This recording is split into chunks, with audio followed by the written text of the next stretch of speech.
لله الذي جعل الشمس والقمر بحسبان والنجم والشجر يحجدان وفضل زمانا على زمان كما فضل مكانا على مكان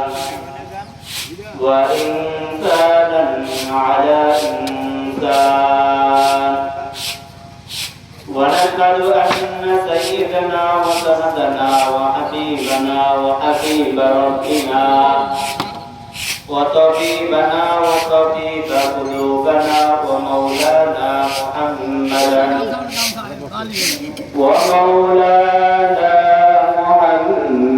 عبده ورسوله أما بعد فأعوذ بالله من الشيطان الرجيم بسم الله الرحمن الرحيم ألف لام ميم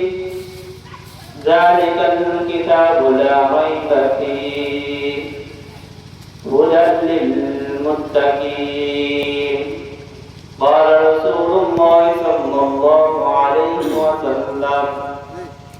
من أحب سنتي فقد أحبني ومن أحبني كان معي في الجنة صدق الله المولانا العظيم وصدق رسول النبي الكريم نحن ذلك من الشاكرين والشاكرين والذاكرين والحمد لله رب العالمين اللهم صل على روح محمد بالأرواح وعلى جسد محمد بالأجساد وعلى قلب محمد بالقلوب وعلى قبر محمد في القبور سبحانك لا علم لنا إلا ما علمتنا إنك أنت العليم الحكيم رب اشرح لي صدري ويسر لي أمري واحلل عقدة من لساني ويفقهوا قولي محمد نے آकर कुफर को मिटाया कुफर को मिटाकर सदाकत बताया अल्हम्दुलिल्लाह अल्लाह जल्ला जानहु বিদ্যাবাদী খানবাড়ি আল মদিনা জামে মসজিদের পর্যটক সমাজের উদ্যোগে তৃতীয় বার্ষিক তাফসীর কুরআন মাহফিলের আজ দ্বিতীয় দিন আমাদেরকে আশার বসার তৌফিক দান করেছেন আল্লাহ তাআলার কাছে শুকরিয়া আদায় করি আলহামদুলিল্লাহ আলহামদুলিল্লাহ এই ফিতনার জমানায়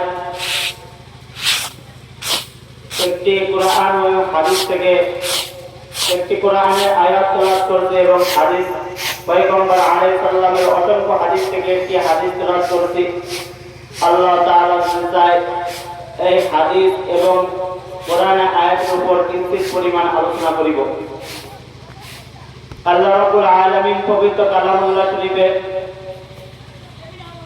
সূরা ফাতিহার পরে প্রথম সূরা সূরাতুল বাকারা নিয়ে আসছেন আল্লাহ রাব্বুল আলামিন সূরা বাকারার প্রথম আয়াতে আল্লাহ তাআলা বলেন যালিকাল কিতাবু লা রাইবা ফিহি যালিকাল কিতাব আমি দুনিয়ার বুকে এমন একটি কিতাব দিয়েছি লা রাইবা ফিহি যার মধ্যে কোনো সন্দেহ নাই সন্দেহ করার কোনো অবকাশও নাই অর্থাৎ আল্লাহ রাব্বুল আলামিন দুনিয়ার বুকে এমন একটি কোরআন দুনিয়ার বুকে প্রেরণ করলেন যার মধ্যে কোনো সন্দেহ করার কোনো অবকাশ নাই